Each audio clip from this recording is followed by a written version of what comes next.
जगत में प्रत्येक व्यक्ति को किसी ना किसी प्रकार की निर्बलता अवश्य होती है। जैसे कोई बहुत तेजी से दौड़ नहीं पाता तो कोई अधिक भार नहीं उठा पाता, कोई असाध्य रोग से पीड़ित रहता है तो कोई पढ़े हुए पाठों को स्मरण में नहीं रख पाता। ऐसे अनेकों उदाहरण और भी हैं। क्या आप किसी ऐसे व्यक्ति को जानते हैं जिसे सब कुछ प्राप्त हो और हम जीवन की उस एक निर्बलता को जीवन का केंद्र मानकर जीते हैं? इस कारणवश हृदय में दुख और असंतोष रहता है सदा। निर्बलता मनुष्य को जन्म से अथवा संजोग से प्राप्त होती है, किंतु उस निर्बलता को मनुष्य का मन अपनी मर्यादा बना लेता है। किंतु कुछ व्यक्ति ऐसे भी होते हैं जो अपने पुरुषार्थ और श्रम से उस निर्बलता को पराजित कर देते हैं। क्या भेद है उनमें और अन्य लोगों में? क्या आपने कभी विचार किया है? सरल सा उत्तर है इसका। जो व्यक्ति निर्बलता से पराजित नहीं होता, जो पुरुषार्थ करने का साहस रखता है हृदय में, वो निर्बलता को पार कर जाता है।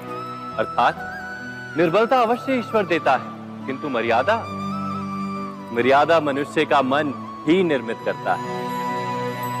स्वयं विचार कीजिए।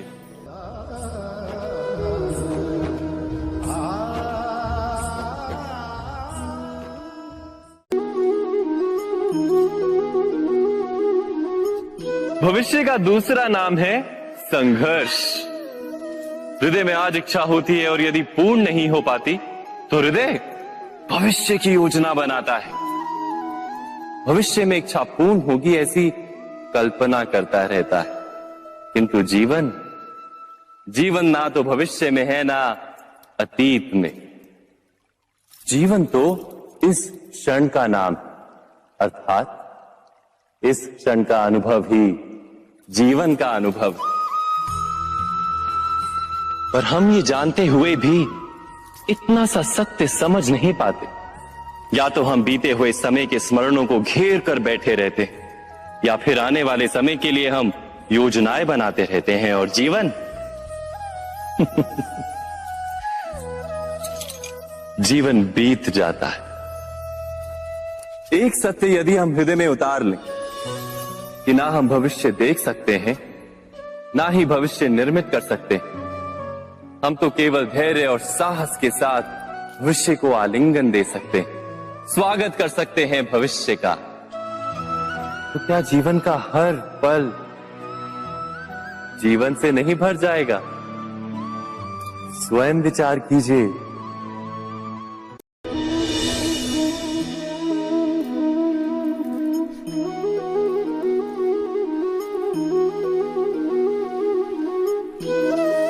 ज्ञान प्राप्ति सदा ही समर्पण से होती है, यह हम सब जानते हैं। किंतु समर्पण का वास्तविक महत्व क्या है? क्या हमने कभी विचार किया? मनुष्य का मन सदा ही ज्ञान प्राप्ति में विभिन्न बाधाओं को उत्पन्न करता है। कभी किसी अन्य विद्यार्थी से ईर्ष्या हो जाती है, कभी पढ़ाए हुए पाठों पर संदेह जन्मता है और कभी गुरु द्वारा दिया गया दंड मन को अहंकार से भर देता है। नहीं, क्या ऐसा नहीं होता? न जाने कैसे कैसे विचार मन को भटकाते हैं और मन की इसी अयोग्य स्थिति के कारण हम ज्ञान प्राप्त नहीं कर पाते। मन की योग्य स्थिति केवल समर्पण से निर्मित होती है। समर्पण मनुष्य के अहंकार का नाश करता है, ईर्ष्या, महत्वाकांक्षा आदि भावनाओं को दूर कर हृदय को शांत करता है और मन को एकाग्र करता है। वास्तव में ईश्वर की सृष्टि में ना ज्ञान की मर्यादा है ना ज्ञानियों की। गुरु दत्तात्रेय ने तो गाय और श्वान से भी ज्ञान प्राप्त कर लिया था। अर्थात विषय ब्रह्म ज्ञान का हो या जीवन के ज्ञान का या गुरुकुल में प्राप्त होने वाले ज्ञान का, उसकी प्राप्ति के लिए गुरु से अधिक महत्व है उस गुरु के प्रति हमारा समर्पण। क्या ये सत्य नहीं?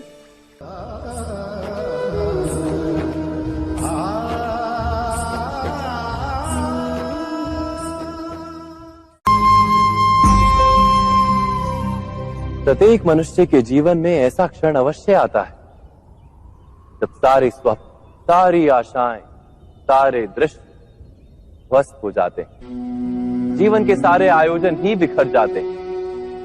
एक और धर्म होता है और दूसरी ओर सुख। इसी को धर्म संकट कहते हैं। जब धर्म का वहन ही संकट हो और धर्म का त्याग ही सुख हो। विचार कीजिए, कभी किसी स्वजन के विरुद्ध सत्य बोलने का अवसर प्राप्त हो जाता है, कभी ठीक दरिद्रता के समय सरलता से चोरी करने का मार्ग प्राप्त हो जाता है, कभी किसी शक्तिशाली राजनेता या राजा के कर्मचारी का अधर्म प्रकट हो जाता है।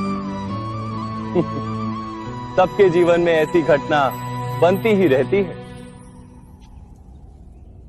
अधिकतर लोग ऐसे किसी क्षण को धर्म संकट के रूप में जान ही नहीं पाते। हमें किसी प्रकार के संघर्ष का अनुभव ही नहीं होता।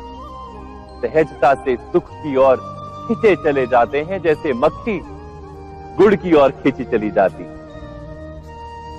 वास्तव में धर्म संकट का क्षण ईश्वर के निकट जाने का क्षण होता है। यदि हम संघर्षों से भयभीत ना हो, सुख की ओर आकर्षित ना हो, अपने धर्म पर दृढ़ रहे, तो ईश्वर का साक्षात्कार दूर नहीं।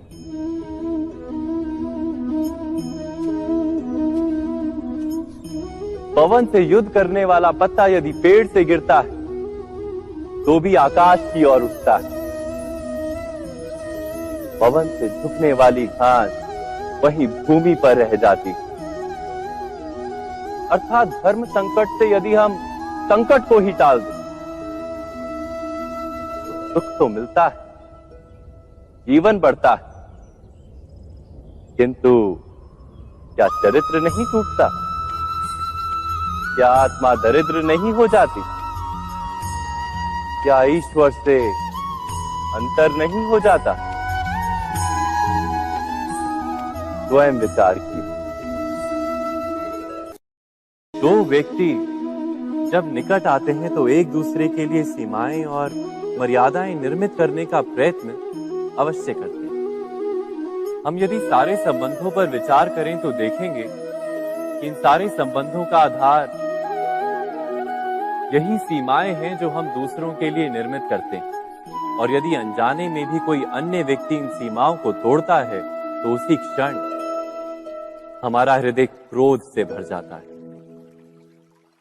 इन सीमाओं का वास्तविक रूप क्या है? क्या हमने कभी विचार किया? सीमाओं के द्वारा हम दूसरे व्यक्ति को निर्णय करने की अनुमति नहीं देते। अपना निर्णय उस व्यक्ति पर थोपते हैं, अर्थात किसी की स्वतंत्रता का अस्वीकार करते हैं। और जब स्वतंत्रता का अस्वीकार किया जाता है तो उसका हृदय दुख से भर जाता है। और जब वो सीमाओं को तोड़ता है तो हमारा हृदय क्रोध से भर जाता है। क्या ऐसा नहीं होता?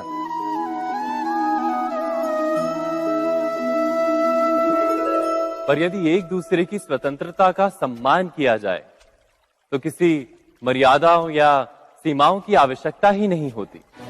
अर्थात जिस प्रकार स्वीकार किसी संबंध का देह है, क्या वैसे ही स्वतंत्रता किसी संबंध की आत्मा नहीं? स्वयं विचार कीजिए। सबके जीवन में ऐसा प्रसंग अवश्य आता है कि सत्य कहने का निश्चय होता है हृदय में, किंतु मुख से सत्य निकल नहीं पाता। कोई भय मन को घेर लेता है। किसी घटना अथवा प्रसंग के बारे में बात करना या फिर स्वयं से कोई भूल हो जाए उसके बारे में कुछ बोलना, क्या ये सत्य है? नहीं, ये तो केवल तथ्य है। अर्थात जैसा हुआ था वैसा केवल बोल देना सामान्य सी बात। किंतु कभी कभी उस तथ्य को बोलते हुए भी भय लगता है। कदाचित किसी दूसरे की भावनाओं का विचार आता है मन। दूसरे को दुख होगा ये भय भी शब्दों को रोकता है। तो ये सत्य क्या है? क्या हमने कभी विचार किया है? जब भय रहते हुए भी कोई तथ्य बोलता है तो वो सत्य कहलाता है। वास्तव में सत्य कुछ और नहीं, केवल निर्भयता का दूसरा नाम है। और निर्भय होने का कोई समय नहीं होता, क्योंकि निर्भयता आत्मा का स्वभाव है। अर्थात क्या प्रत्येक क्षण सत्य बोलने का क्षण नहीं होता?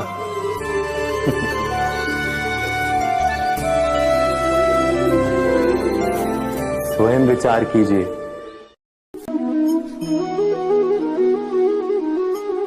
श्रेष्ठता का क्या अर्थ है? श्रेष्ठता का अर्थ है दूसरों से अधिक ज्ञान प्राप्त करना। अर्थात मूल्य इस बात का नहीं कि स्वयं कितना ज्ञान प्राप्त किया, मूल्य इस बात का है कि प्राप्त किया हुआ ज्ञान अन्य लोगों से कितना अधिक है। अर्थात श्रेष्ठता की इच्छा ज्ञान प्राप्ति को भी एक स्पर्धा बना देती है। और स्पर्धा में विजय अंतिम कब होती है?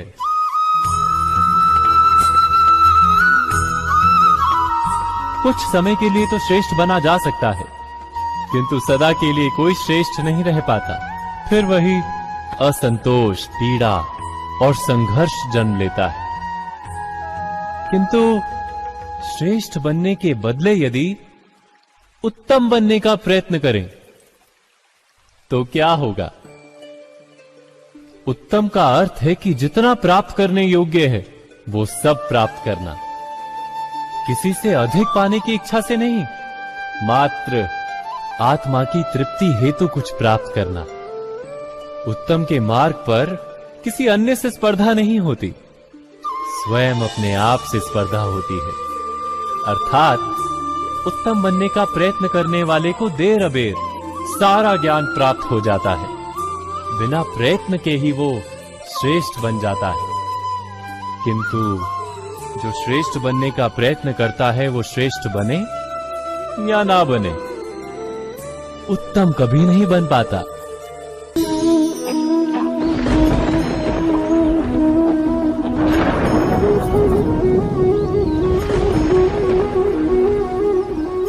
सपनों और पूर्वाभासों के आधार पर हम भविष्य के सुख दुख की कल्पना करते हैं।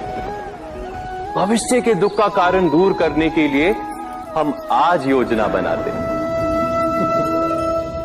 किंतु कल के संकट को आज निर्मूल करने से हमें लाभ मिलता है या हानि पहुंचती है? ये प्रश्न हम कभी नहीं करते। सत्य तो ये है कि संकट और उसका निवारण साथ जनते हैं, व्यक्ति के लिए भी और सृष्टि के लिए भी। नहीं, आप अपने भूतकाल का स्मरण कीजिए, इतिहास को देखिए। आप तुरंत ही ये जान पाएंगे कि जब जब संकट आता है तब तब उसका निवारण करने वाली शक्ति भी जन्म लेती है। यही तो जगत का चलन है। वस्तुतः संकट ही शक्ति के जन्म का कारण है। प्रत्येक व्यक्ति जब संकट से निकलता है तो एक पद आगे बढ़ा होता है, अधिक चमकता है, आत्मविश्वास से अधिक भरा होता है, न केवल अपने लिए अपितु विश्व के लिए भी। क्या ये सत्य नहीं? वास्तव में संकट का जन्म है एक अवसर का जन्म, अपने आप को बदलने का, अपने विचारों को ऊंचाई पर करने का अवसर, अपनी आत्मा को बलवान और ज्ञान मंडित बनाने का अवसर। जो ये कर पाता है उसे कोई संकट नहीं होता, किंतु जो ये नहीं कर पाता वो तो स्वयं एक संकट है विश्व के लिए। विचार कीजिए।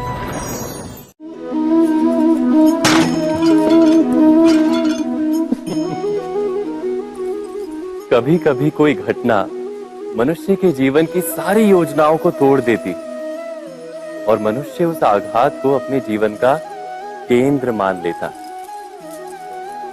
पर क्या भविष्य मनुष्य की योजनाओं के आधार पर निर्मित होते हैं? नहीं। जिस प्रकार किसी ऊंचे पर्वत पर सर्वप्रथम चढ़ने वाला उस पर्वत की तलाई में बैठकर जो योजना बनाता है, क्या वही योजना उसे उस पर्वत की चोटी तक पहुंचाती है? नहीं। वास्तव में वो जैसे जैसे ऊपर चढ़ता है वैसे वैसे उसे नई नई चुनौतियां, नई नई विडंबनाएं, नए नए अवरोध मिलते हैं।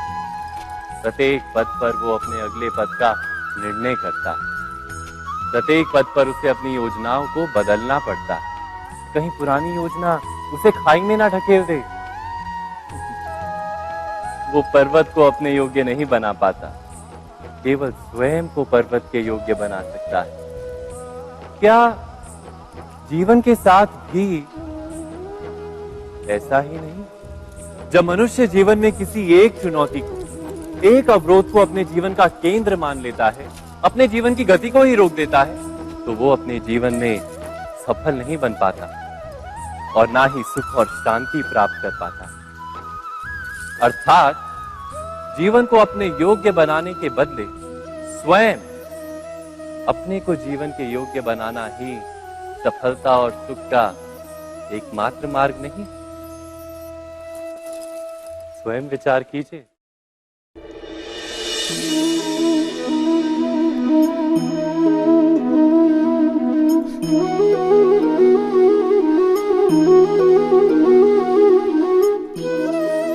जीवन का हर क्षण निर्णय का क्षण होता है। प्रत्येक पद पर दूसरे पद के विषय में कोई निर्णय करना ही पड़ता है और निर्णय अपना प्रभाव छोड़ जाता है। आज किए गए निर्णय भविष्य में सुख अथवा दुख निर्मित करते हैं, ना केवल अपने लिए, अपने परिवार के लिए भी, आने वाली पीढ़ियों के लिए भी। जब कोई दुविधा सामने आती है तो मन व्याकुल हो जाता है, अनिश्चय से भर जाता है। निर्णय का वो क्षण युद्ध बन जाता है और मन बन जाता है युद्ध भूमि। अधिकतर निर्णय हम दुविधा का उपाय करने के लिए नहीं, केवल मन को शांत करने के लिए लेते हैं। पर क्या कोई दौड़ते हुए भोजन कर सकता है? नहीं। तो क्या युद्ध से जूझता हुआ मन कोई योग्य निर्णय ले पाएगा? वास्तव में शांत मन से जब कोई निर्णय करता है तो अपने लिए सुखद भविष्य बनाता है, किंतु अपने मन को शांत करने के लिए जब कोई निर्णय करता है तो वो व्यक्ति भविष्य में अपने लिए कांटों भरा वृक्ष लगाता है। स्वयं विचार कीजिएगा।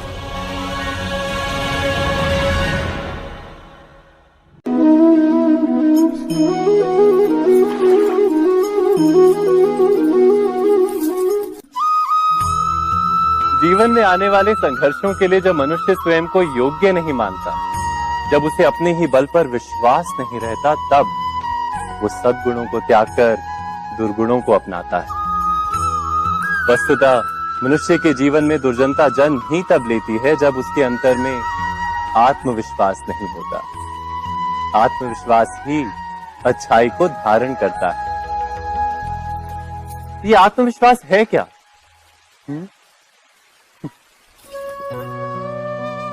जब मनुष्य ये मानता है कि जीवन का संघर्ष उसे दुर्बल बनाता है, तो उसे अपने ऊपर विश्वास नहीं रहता।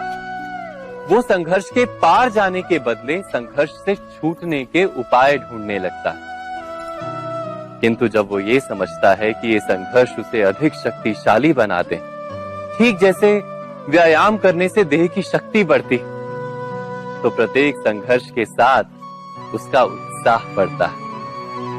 अर्थात आत्मविश्वास और कुछ भी नहीं, मन की स्थिति, जीवन को देखने का दृष्टिकोण मात्र है।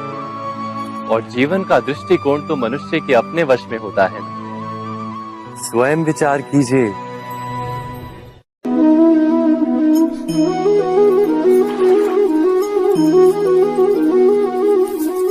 पिता सदा ही अपने संतान के सुख की कामना करते हैं, उनके भविष्य की चिंता करते रहते हैं। इसी कारणवश सदा ही अपने संतानों के भविष्य का मार्ग स्वयं निश्चित करने का प्रयत्न करते रहते हैं।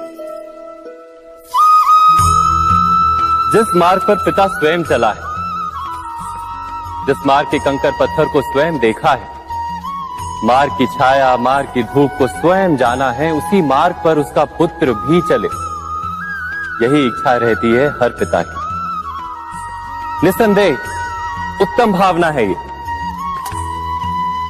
किंतु 3 प्रश्नों के ऊपर विचार करना हम भूल ही जाते हैं। कौन से प्रश्न? प्रथम प्रश्न, क्या समय के साथ प्रत्येक मार्ग बदल नहीं जाते? क्या समय सदा ही नई चुनौतियों को लेकर नहीं आता? तो फिर बीते हुए समय के अनुभव नई पीढ़ी को किस प्रकार लाभ दे सकते हैं? दूसरा प्रश्न, क्या प्रत्येक संतान अपने माता पिता की छवि होता है? हाँ, संतानों को संस्कार तो अवश्य माता पिता देते हैं, किंतु भीतर की क्षमता तो ईश्वर देते हैं। तो जिस मार्ग पर पिता को सफलता मिली है, विश्वास है कि उसी मार्ग पर उसकी संतानों को भी सफलता और सुख प्राप्त होगा। तीसरा प्रश्न, क्या जीवन के संघर्ष और चुनौतियां लाभकारी नहीं होती? क्या प्रत्येक नया प्रश्न एक नए उत्तर का द्वार नहीं खोलता? तो फिर संतानों को नए नए प्रश्नों, संघर्षों और चुनौतियों से दूर रखना, ये उनके लिए लाभ करना कहलाएगा या हानि पहुंचाना? अर्थात जिस प्रकार संतान के भविष्य का निर्माण करने के बदले उसके चरित्र का निर्माण करना श्रेष्ठ है, वैसे संतानों के जीवन का मार्ग निश्चित करने के बदले उन्हें नए संघर्षों के साथ जूझने के लिए मनोबल व ज्ञान देना अधिक लाभदायक नहीं होगा? स्वयं विचार कीजिए।